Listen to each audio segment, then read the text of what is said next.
Stewardship, the bottom of page 6. And I know we all filled out our books, so it says, how are you and how are you not being a good manager of each of these? Describe below and be honest. Write down and discuss methods you can use or ways that you can change or increase. So when we're talking about going back to talents, guys, time, money, resources, people. How am I not being a good manager of all of these? Like, tell me, I just want to go around the room real quick. This is just a little bit of review before we jump into the next lesson. Tell me where you feel like you can improve in some of these areas. Time, people, finances.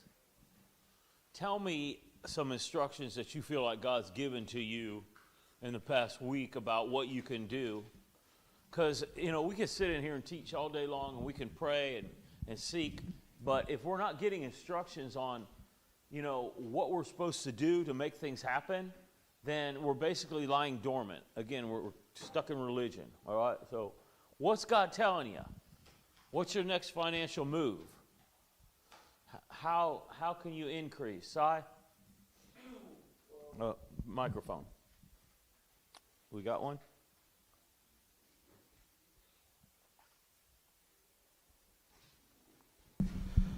Well, one part that when you guys were talking about doing our for our driver's license, and I called the court system and everything and see how much I have to pay. What helped me out was how you taught about doing a budget and saving.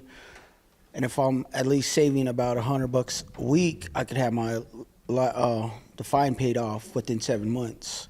So writing basically writing a list down is what kind of helped me out. Like broke it down and everything. Let me caution y'all with this too. If things look unattainable to you, like, wow, man, I got to pay $12,000 to get my license back. That's when you need to come and talk to me or talk with Pastor Brandon, and let us help you, because there's ways around some of this stuff. And if I see that you're willing, man, I'm going to try to help you whatever way I can too, okay? But, don't let the enemy get in your head where it's like, oh, it's never going to happen. I'm just stuck, blah, blah, blah. Pastor Brandon?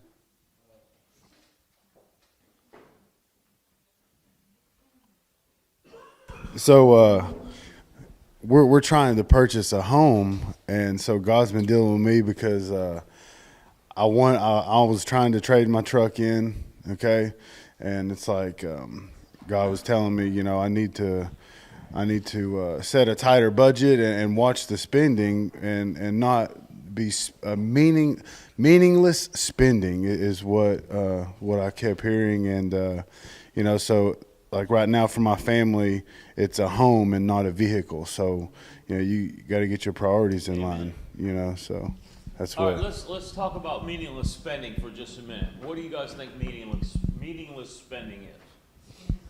Josh? Eating out too much, shopping when you really don't need stuff. Amen. Shopping when you really don't need stuff, eating out. Here's one for me, and I got on my kids about this the other day. Every day when I pick them up from school, they want to stop and get a snack, right? So I usually stop, but then I started looking at what these little snack trips cost. It's ridiculous, especially nowadays. Y'all know how prices are. Because we go in there and Gigi wants 2 little juice things, right? And they're about $3.50 each. Yeah. I mean, I end up spending $30-$40 every time I stop at that store to buy snacks for the 5 of us, So, every day doing that 5 days a week, that's $150 a week, man, $200 a week. Yeah. So I told them, I was like, look, we're going to limit these snack trips once a week, maybe twice a week. But I just felt like it was just, it was redundant and meaningless. And why should I spend that kind of money, Just, I don't know. I feel like it could be used for other things, all right? So we got to look at some of these things, guys. Sometimes when we're looking at trying to get our priorities in line, what's more important? Is buying a house more important, getting your license back more important, or a snack trip, or just meaningless spending on whatever, these are some of the areas where it's like God might have you tighten for a while, maybe down the road when, we're just flowing in kingdom wealth, and maybe we can spend it like that. I mean, it's not, honestly, guys, it's not that I can't spend money like that. It really ain't going to hurt me to spend a couple $100 a week on snacks. But I feel like it's a little bit wasteful and meaningless because a lot of times they don't even eat it all. They take a couple of bites and then I find it all over the house, wedged into the carpet. Then my stress level goes up. It's crazy. We constantly walk around the house and pick up stuff off the floor. It's just, okay. Anyhow, anybody else? Jake, you had your hand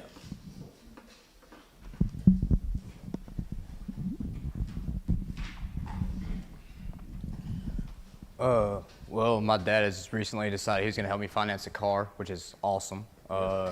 So I've had to take it like not eating out, buying frozen dinners and having that for dinner time instead of going to spend money. Fast through lunch or maybe eat something here, not spending so much on that because it will wear you out. Yeah. Got one to the gym, trying to invest in that, trying not to spend too much money on like the protein or the pre-workout or whatever like that. So trying to really manage what I'm doing there. I put everything I get paid into my savings, and what I need for like the gas to get down my stores on the weekends, or I'll put it in there at that time when I have to add gas into the vehicle, or if I buy dinner for the guys and stuff. So instead of like spending it all at one time or having it all accessible at that point, I put all my savings, and that way more stays in the savings and less in the checking. So for me, this is like, it always is on the forefront of my mind, is like making sure the important things are covered, and then whatever I have left, then I can spend, However, it gets to a point with me sometimes where I'm like, I really don't need to spend all this, so I'm going to save it. Tiffany? So now that I have my house and my car that I've been wanting, now the Lord has been encouraging me to set a goal, because I had goals that I wanted to buy a house. I wanted this certain vehicle. But now is setting a goal to this certain amount of money every week I'm going to put in this banking account, and I'm not going to touch, because now it's time to start paying off these things instead of just what's required that month to get these things taken care of sooner. Amen. The goal is here, we want to be the lender, not the borrower. Right? Seriously. We want to be the bank. I don't want to have a bunch of stuff financed, man. And it's like, if I got everything financed and this economy does collapse, then the government's going to take everything. However, it'll be a lot more difficult for them to take things that you personally own. Now, if there's just all-out war, if we get invaded or something like that, that's another story. But it will be much more difficult for the government to take what you personally own, Well, we appreciate that, sir. Thank you.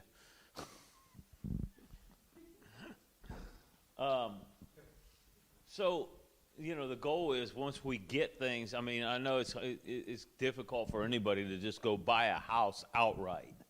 I don't see any, not too many of us have that type of money, right? However, we don't need a 30-year mortgage either. You might step into a 30-year mortgage, right? Every time I bought a home, it was always a 30-year mortgage, but it didn't have to go 30 years. There's ways to refinance. There's ways to get things paid off, right? And that's what she's talking about now. All right, let's see, how can I have this paid off in 7 years, right? Because like I said, guys, remember when I told you this a couple weeks ago, the home that we live in now, I remember the payment was $2,500 a month, and $2,000 of that was going toward interest. $300 of it went toward the principal. I think there was $100 for taxes and $100 for insurance every month. $100 in taxes, $100 in insurance, $2,000 in interest, and $300 toward the principal of the loan. You look at your statements every week, and you'll see it.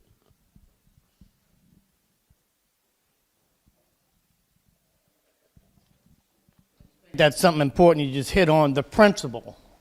Anytime y'all do take out any large loans and you want to pay extra, like me, for instance, I think my car note's about $388.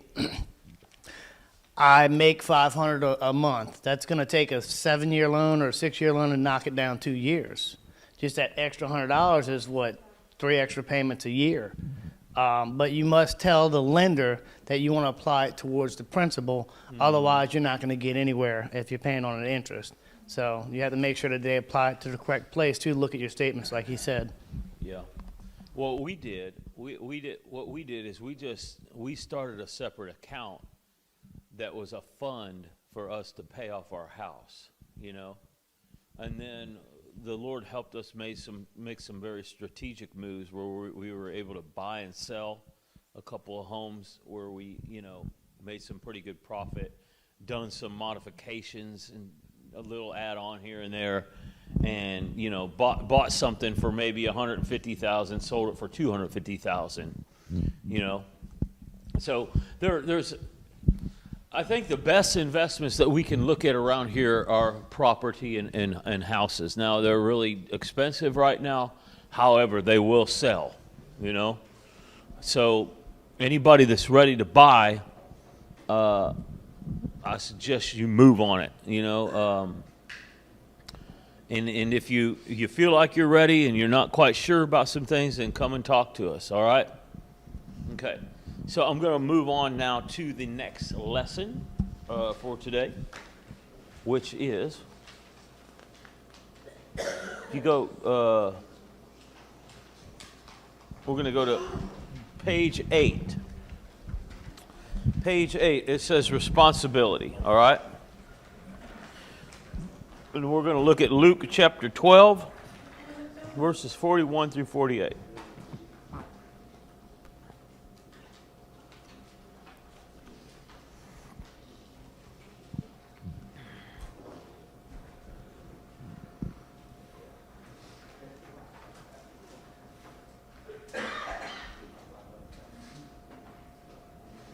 Okay.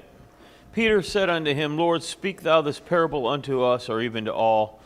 And the Lord said, Who then is that faithful and wise steward, whom his Lord shall make ruler over his household, to give them their portion of meat in due season? Blessed is that servant, whom his Lord, when he comes, shall find doing so. Of a truth I say unto you, that he will make him ruler over all that he has. Now listen to this. Listen what he says here. Verse 42. Who then is the faithful and wise steward, whom his Lord shall make ruler over his household, to give them their portion of meat in due season? Blessed is that servant, whom his Lord, when he comes, finds doing so. Remember how Jesus always talks about how he'll come like a thief in the night, right? So a lot of times we feel like God's not watching, but he is watching. And you never know when the blessing is coming. You never know. Don't grow weary in well-doing.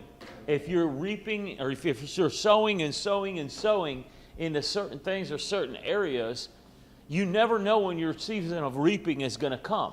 You just keep sowing and sowing and sowing, and God will, He'll cause you to step into that next season at the right time.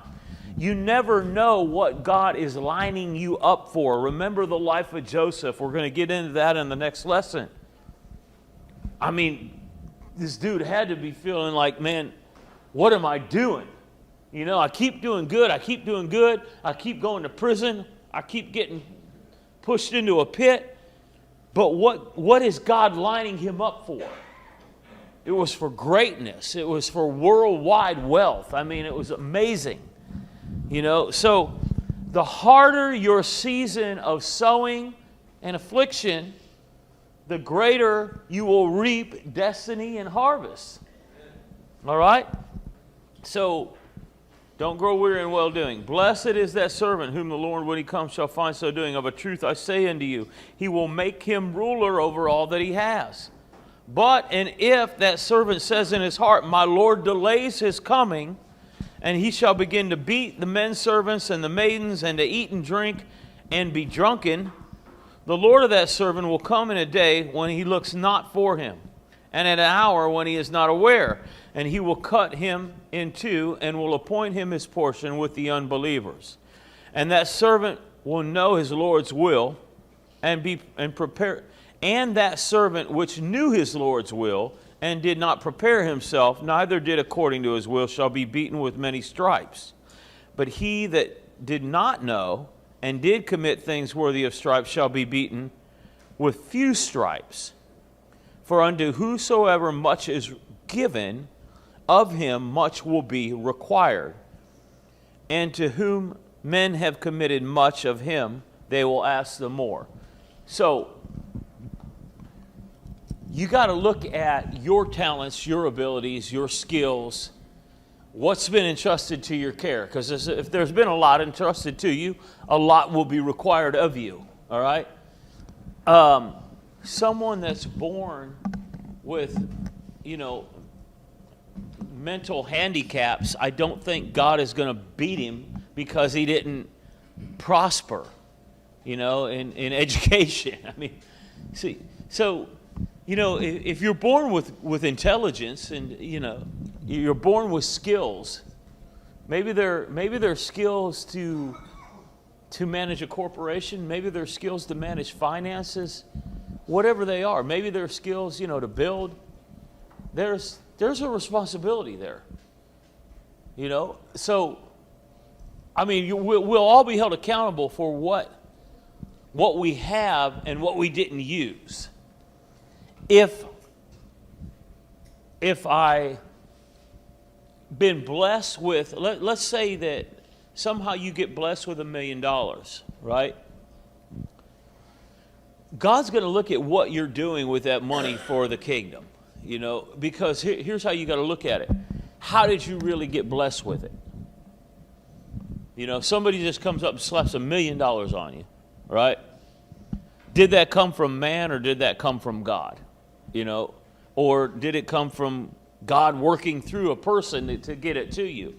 But the question is, what will you do with it? What about, let's say you get given a piece of property. Let's say you get 50 acres, Kurt. Somebody gives you 50 acres. You have a responsibility. What are you going to do with it? What can you do with it? And sometimes, land will take money, guys, to develop.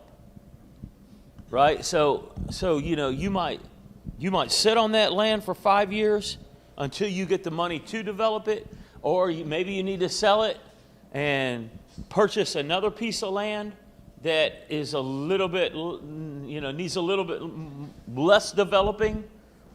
Whenever we're going to look at land development, and this can be a resource. This is why I'm talking about this.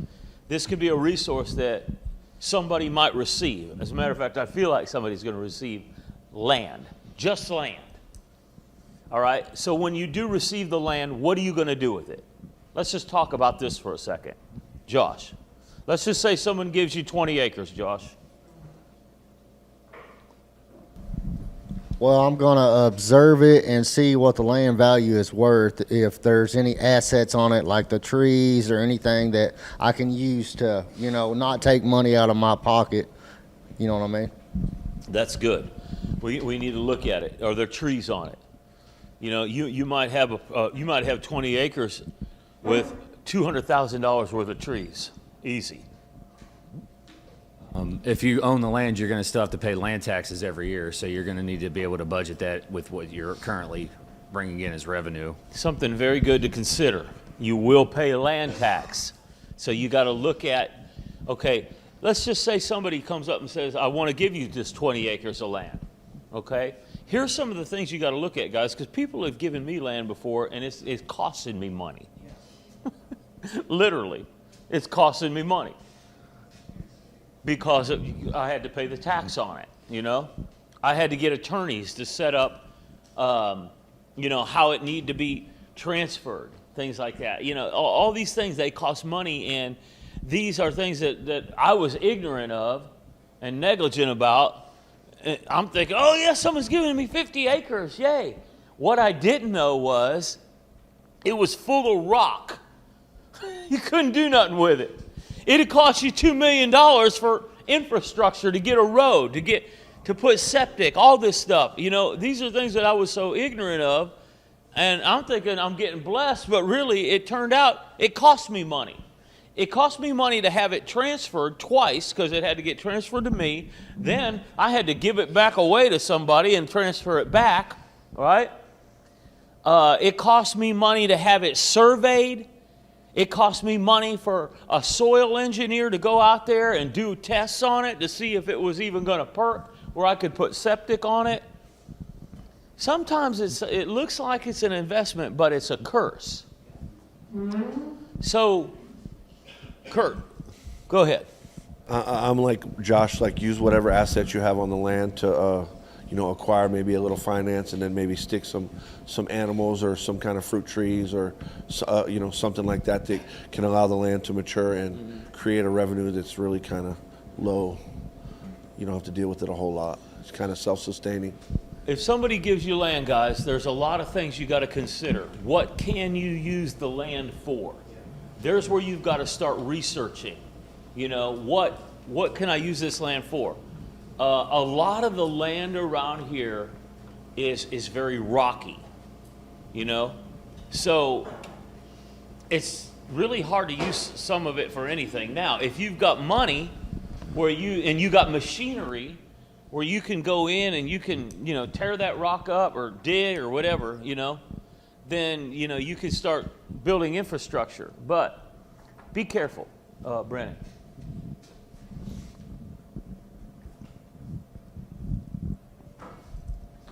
Like it was already said, I truly believe that you got to do research foremost, like get core samples, see what you're working with to see the overhead on things, but also one part that wasn't stated is where this land that you're receiving is located, because I think if it's commercial property along the parkway or is it rural in the cut, because those two things would really play a role in how you're going to develop those things, whether you're going to make an adventure park or like a paintball field, whatever, if it's off the cut or if it's on the strip, maybe develop a hotel. I think when we talk about real estate, location is such a valuable part of it, Right.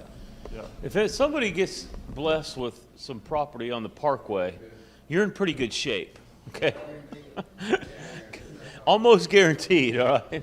So, but again, there's some property around here, guys, that, like I said, is going to end up costing you money. So be careful. We'll get into this a little bit more about land development maybe later, but for right now, I just felt like somebody is like in the next year or so, you're going to get blessed with some land. So at that time, here's my advice is first of all, go to the county or go to the city and see what you can do with it. There's where you got to start, because you got to see like what it's zoned for, what can actually be put there. Because you might have ideas and think, oh, yeah, I'm going to do this. And, you can't even do that on that land, okay?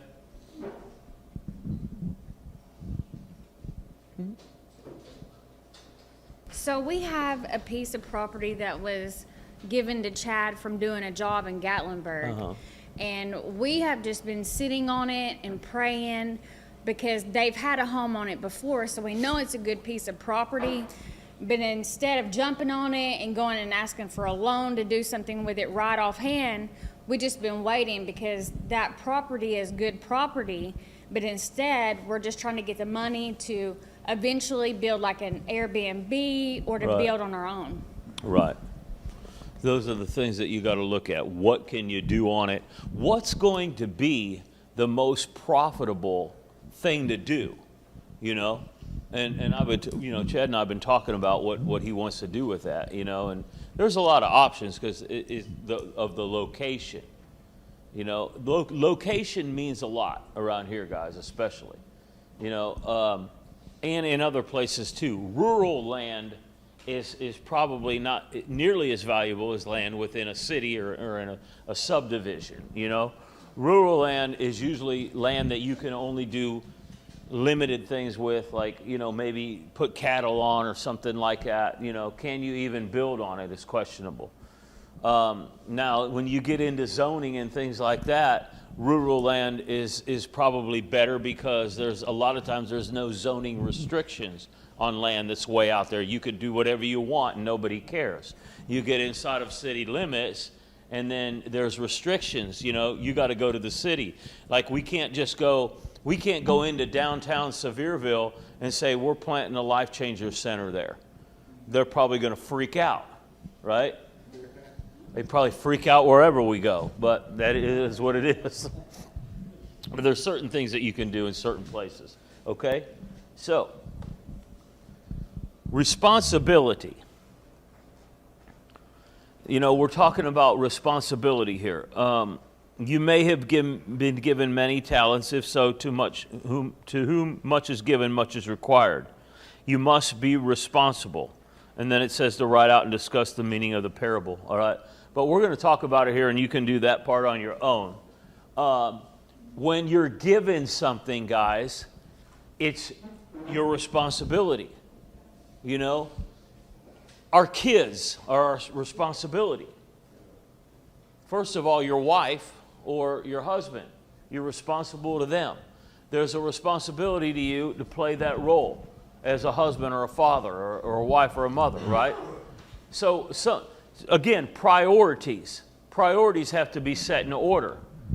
I can't have my priorities out of line to where I'm more responsible here than I am at home.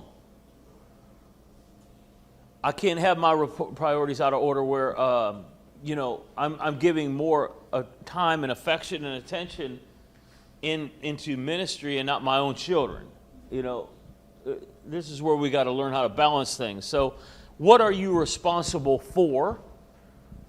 Who are you responsible to? All this ties into stewarding. If you aren't responsible, you're not going to be a good manager of anything. Ultimately, we're going to get into what the ultimate responsibility is people management. But when you even take it a step higher, it's stewarding the glory of God. It's stewarding the powers of the world to come. That's where God wants to take us. How do we steward that? Peter walks by people, his shadow falls on them, and they get healed, right? How do you steward that type of power? Can you steward that type of power? If you won't steward your little room right now, we can't even get near what we're talking about. I walked into some of you guys' rooms yesterday, and they need some attention. Keep it real with you, all right? I don't want to walk in, guys, and I'm going to do, I walk through the houses every month or so. I try to walk through every house. Clean your room up, man. Make your bed. Sweep the floor. We don't want ants all up in the house, and this is how we we get rats and stuff like that. So it's got to start here. If you don't take care of your room, how are you going to take care of a house? How are you going to take care of a family?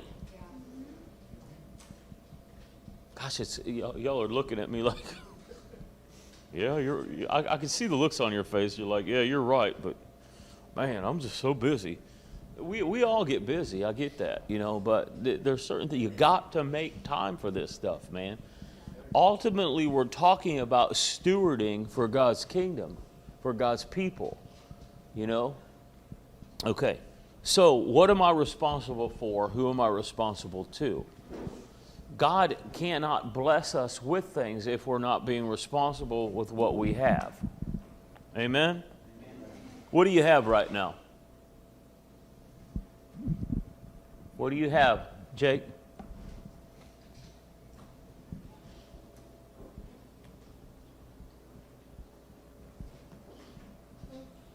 A department and students to actually minister to watch over, get close to, watch how they work, teach them things and new avenues to utilize their talents that they have. You know, not just you using them for calling stores and stuff like that, but actually getting to know them, you know, actually talking to them, you know, spraying some life into them so that way they can overcome their adversity, just like, you know, I had people do the same thing for me when I was a student, you know. So we have a responsibility to the students. You know, you got, and in some ways, some of you have more responsibility to them than I do. I'll tell you why, because some of you live with them. So, you know, I remember that season that I was in when I lived with the students, you know, in the dormitory, or I had a little apartment, and they were like right down the hall from me, you know. So I felt like my responsibility in that season of my life was to be available for them 24/7 if they needed me, you know. Now, there were times when I would tell them, look, don't knock at my door at 2 a.m., you know.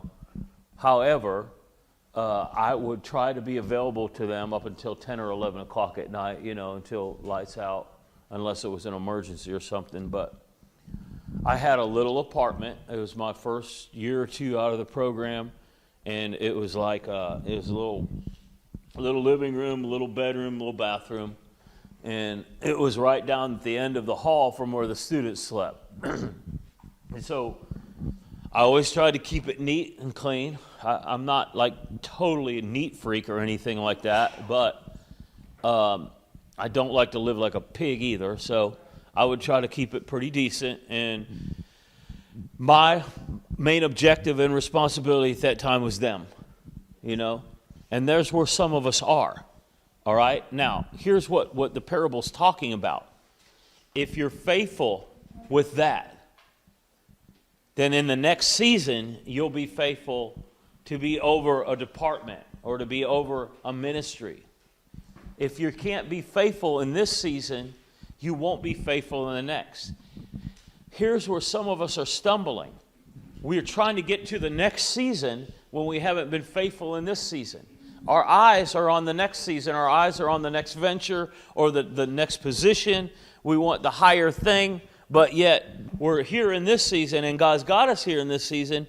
We can't seem to get out of this season, and we're blaming other people and situations and circumstances as why we can't get out of this season. And the truth of the matter is you're not being responsible and faithful right where you are. Remember what Jesus said. He that is faithful with little will be faithful with much. Do not despise the days of small beginnings. Right where you are is where you need to be. Did you have your hand up?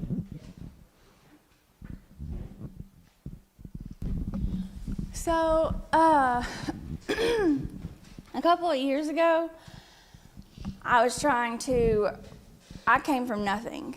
So I had goals and I had a vision of what my life should look like and what I should have. And I was getting focused on that and trying to rush the process and not appreciating the small beginnings. And my husband, thank God for husbands, and he was like, get it together. He said, stop focusing on everything else and be thankful for what you do have. Because when you become thankful for that and you're grateful, then you're opening the door for blessings. And I remember it was a tough pill to swallow, but I actually became thankful and started digging in. And when we're thankful and we're taking care of it and we're being a good steward, like God multiplies like crazy. Mm-hmm. That's who He is, but we have to be thankful and a good steward over it. Amen. So that's where it usually starts, is like, you know, if you're in a position right now, man, where you feel like, you know, you've been complaining and you're not getting where you think you should be, go back to the basics, guys. Get thankful for what you have. Get thankful for right where you are, because it's not a bad place that you're at, you know. It's all in timing and season. You will move from one season to the next in God's timing. How does it work? How does God's timing work? It's different for all of us, to be honest with you. But I do know this. I can promise you, if you're ungrateful, you won't move. If you just get grateful for where you are and all that you have right now and just get grateful for Him, and you just learn how to live in that place, then it's like he just elevates, you know.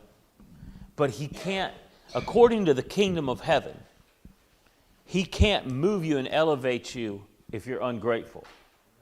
Now, people that are over you, we can do that. We can move you into positions. But when you're ungrateful, it's just going to sour everything, guys. It will. You know, I've watched it so many times, and it's so heart-wrenching because, and I've made the mistake of you know, trying to keep people happy. So here, a leadership lesson. You know, if somebody's coming to you and they're demanding that they want this, that, and the other thing, and you know, you feel like if you don't give it to them, they're going to quit or they're going to leave, you are better off letting them go. Yeah. The fear will be, oh my gosh, who's going to uphold that position? Let me tell you, God will send somebody, or God will shift you back into it. And there's where most of us have a problem. What if I have to do it myself again? Usually that won't happen. Sometimes it will. And if it does happen like that, where you get shifted back in and you have to do it yourself for a little while, again, it's usually only a season, but also you need to look at where you missed it in training somebody up, or where you got ungrateful, or where you were taking advantage of people, you know. And the whole thing, guys, is a kingdom principle. When we're talking about raising people up and stewarding people, managing people, helping people to elevate, there's always the principle in my own heart that I've got to always be aware of, that I'm going to make mistakes. I need to get before God every day and allow Him to search my heart and show me where I'm off. And the minute I start thinking that I got it all together and I'm successful, I'm probably right on the verge of a fall. Don't allow your successes to tell you that you can't fail. Because the enemy will get in your head like that. You know, so responsibility, all right? Back to circle it back around to responsibility, you know. Being responsible for what you have and where you are, the people that you have under you right now, because everybody in this room has people that are under them. And we got to ask ourselves, how responsible am I being to those people? How much am I cultivating relationships with those people, right? One of the things the Lord really highlighted to me the other day was to start, you know, taking people to lunch more, looking at each department, you know, and trying to take you guys out and spend a little more time with y'all. So I'm going to be trying to do that. You know, you'll probably get a text from myself or Pastor Brandon, and we're going to be like, hey, we want to take marketing to lunch, or hey, we want to take the program directors to lunch, or we want to take the teachers to lunch, okay? So be ready. We want to take you to lunch. Pastor Andrew.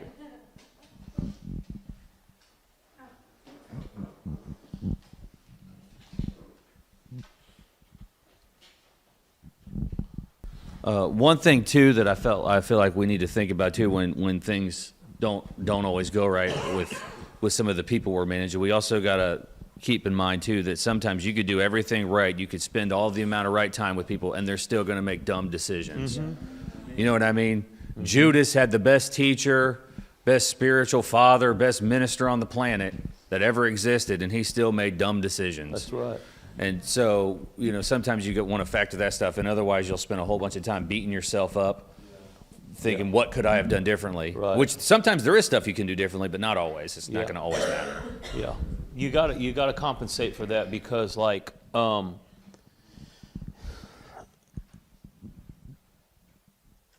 sometimes we're sowing into people in this season, and we don't see the fruit of it. The fruit you might not ever see, or it might be 5 or 10 years down the road. So it's our responsibility to just sow into people. I think a lot of times when we don't see the fruit or we don't see the results, then we start beating ourselves up and questioning ourselves and, what did I do wrong, blah, blah, blah. You may or may not have done something wrong. Like I said, I always have the Lord search and analyze my heart of, how I'm stewarding people and how I'm managing this thing. And usually he'll show me things, but sometimes he'll say, just sit and wait and watch. I'm like, where did I go wrong with this person? How did this happen? And it's not that you went wrong. It's just sometimes the seed that you're sowing, it's not sinking in just yet for some people, but that don't mean that it won't in a few years. We'll see it all when we get to eternity. So don't get discouraged. We just keep on doing what we're doing. Amen. Okay. You may have very little right now. If so, just be thankful for what you have and use it to the best of your ability. Work with what you have, and God will give the increase. Do not despise the days of small beginnings. Look at Zechariah 4, 8 through 10. Zechariah 4, 8 through 10 is where he quotes that, I believe.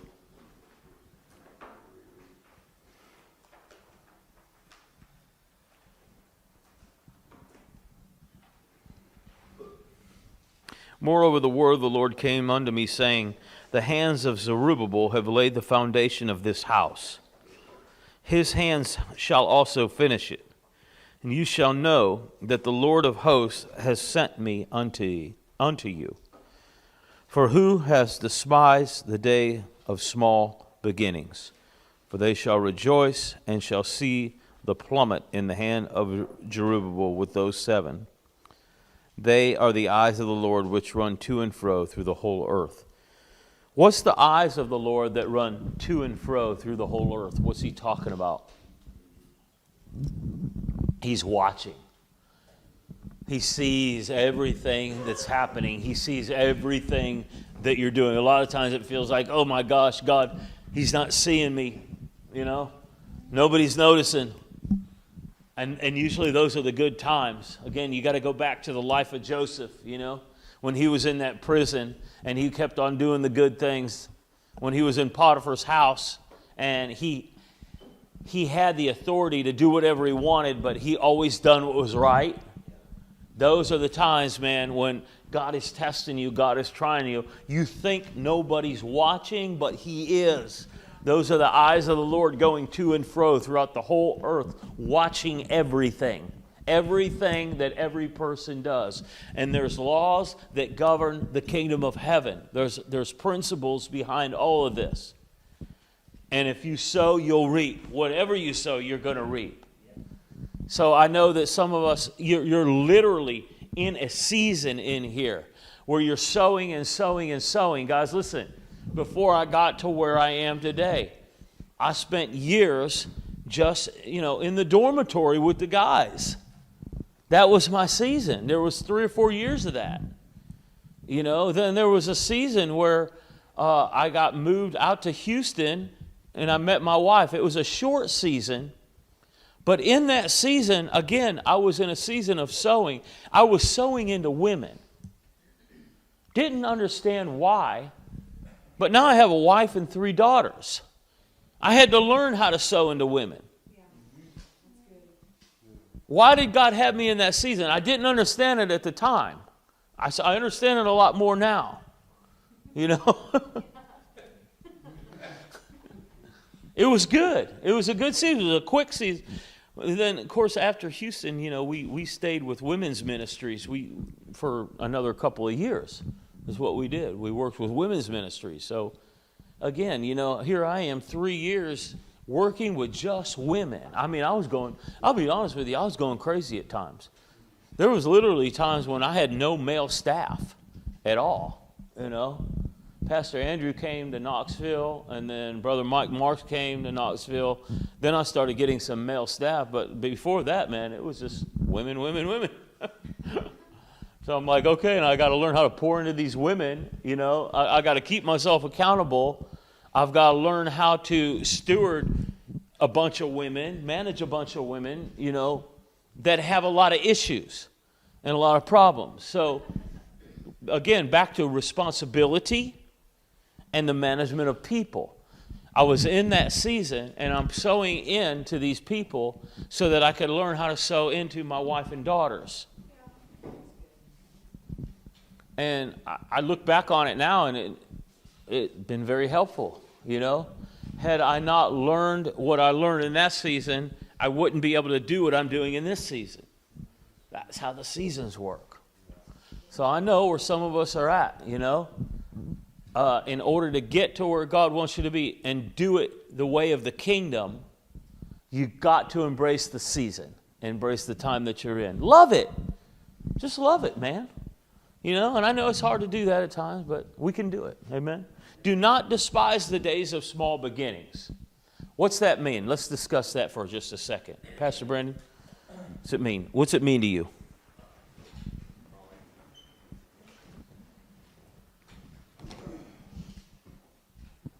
Despise the days of small beginnings. Don't get discouraged. You know, when you're looking around like Pastor Mindy was talking about, you're looking around at what everybody else has, you know, and you're wanting to be there.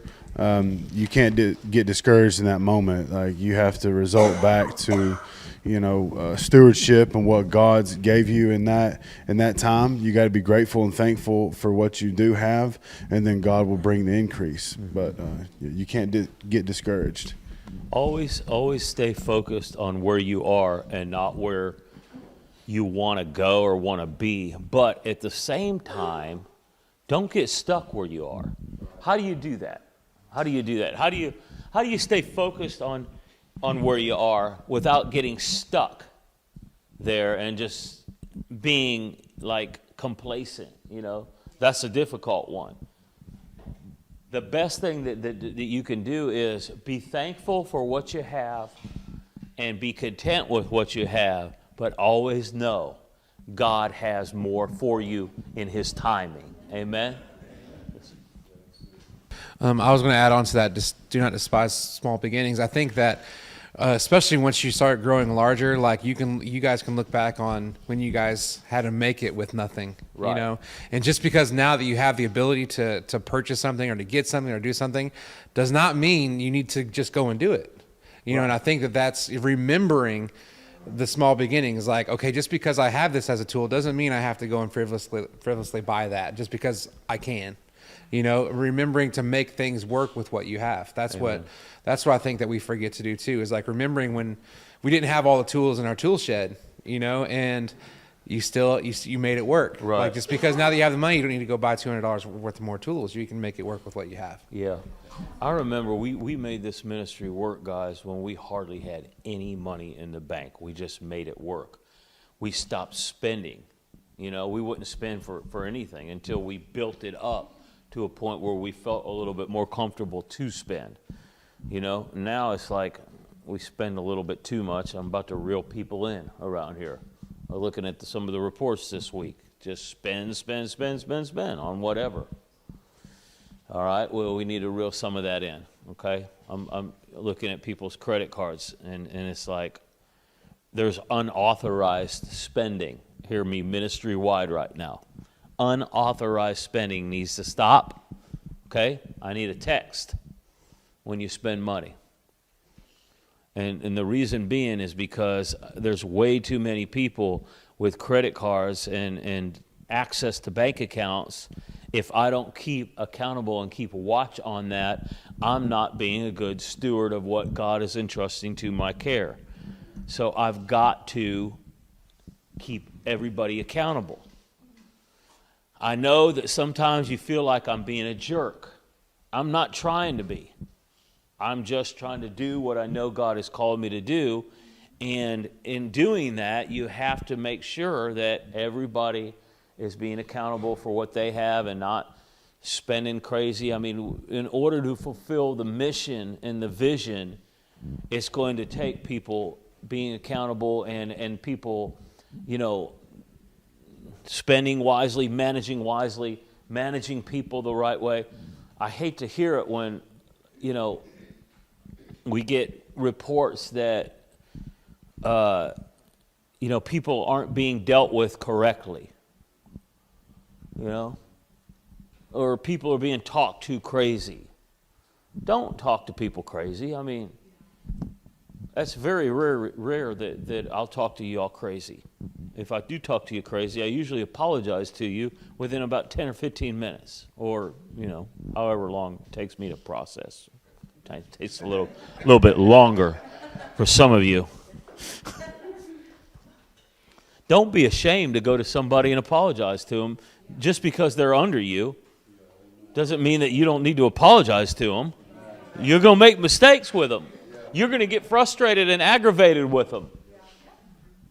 But the good part is you go to them and you apologize to them and you be sincere about it, and 99 times out of 100, guys, it's going to go a lot further than you acting like, I'm large and in charge, All right. Do not despise the days of small beginnings. Who else had their hand up on that? Jake?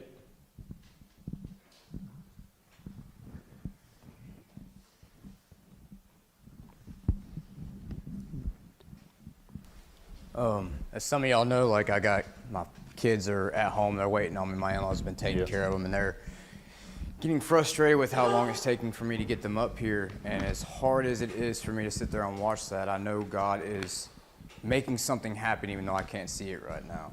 And for those who do have families and stuff like that, they're waiting on you as well. I promise you, He's making a way. He always will. Mm-hmm. You never know what God is working and orchestrating behind the scenes. All right? Remember Joseph's life. All that time locked up and in prison. And he don't see anything that's about to happen. But God's orchestrating something in the spirit, and then in 1 hour, boom, from the pit to the palace. Whew, that's good. Love that story. I think don't despise the days of small beginnings. It's just constantly keeping in your mind, like, no matter what season you're in right now, it's preparing you for a next step and a next season. And it's not in vain. Whatever you're going through in the moment is not in vain. But sometimes what feels like a setback is actually a setup. Because I was thinking, like, when we were in Arkansas after we just got married, and I was finally out of student housing. We moved in, we got married, we moved in together, and we had that 5 months in that apartment with just me and you. It was glorious. About 6 months. Yeah. Glorious. I'm talking like good times in that apartment. No kids. No kids. Woo! And then they were like, hey, you guys want to start a teen challenge center in Missouri? And I'm thinking, yeah, man, it's awesome. This is another step up. But we ended up going from living on our own in an apartment to moving into the women's house. Yeah. So to me, that felt like a step down. That didn't feel like promotion. I'm a newlywed. We just found out we were pregnant with Mariah. And I'm living in a freaking house full of women with my new husband. And every time he went out in the morning, because it was a bedroom, we had a bedroom and a bathroom. He would go out to get his coffee in the morning. I'd hear, "Good morning, Pastor Mark." I was like, I'm going to kill one of these women. I swear. I'm getting fat and pregnant and hormonal, and I feel like I'm sharing my husband with a house full of women. To me, it felt like a huge step back. It didn't feel like promotion, is what I'm saying. But you have to understand that God has got a purpose in every season. And sometimes what feels like a setback is actually a setup. When you think about the story of Joseph, like him going to prison, looked like a setback, but it was actually a setup for him to be put into a place where he would be in front of Pharaoh. So, yeah, just, don't despise wherever you are right now, even if it feels like, man, this doesn't feel like promotion, this feels like a demotion. Just don't be like me and complain, because the longer you complain, you'll be stuck in that house with all those women. But whenever you start to be thankful and just say, okay, God, whatever you're doing right now in this season, I trust you, and I'm just gonna make the best of this, and I'm gonna manage me in this season. Then you'll see later on down the road, you'll see how it really was a setup, not a setback. Does that make sense? It's all making more sense to me now, like that whole situation that we're talking about. At the time, it made no sense, because I'm thinking in my mind, like, God, what are you doing? Why do you got me over a women's ministry? This is just, I don't understand this, But I didn't know I was going to have 3 daughters, that I needed to learn how to minister to. And just that short season really just barely prepared me for it, Seriously. So you never know what God is setting you up for today, guys. Seriously. You don't know. We're going to, next week, we're going to dive into the life of Joseph, man. And it's I love the story, man. It's just so awesome. He never knew, man, when he got sold into slavery, what God was preparing him for. Learning how to manage people is going to be so vital right now and for the season that we're going to move into. Because look, how we talk about moving into some of these places, guys, where, they've never heard the gospel before. How do you manage a people like that?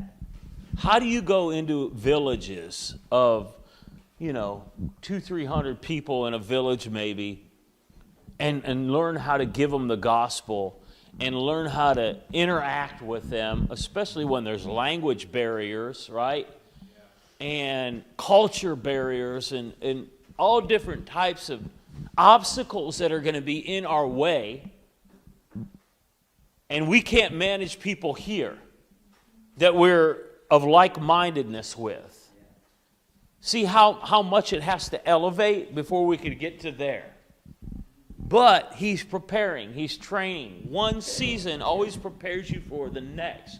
Greatness is always formed within the season of a lot of times just affliction and trial. That's how greatness is always formed, So be encouraged, amen? And I know we got a little off track with finances, but to be honest with you, finances is not the heart of this. It really isn't. It's people.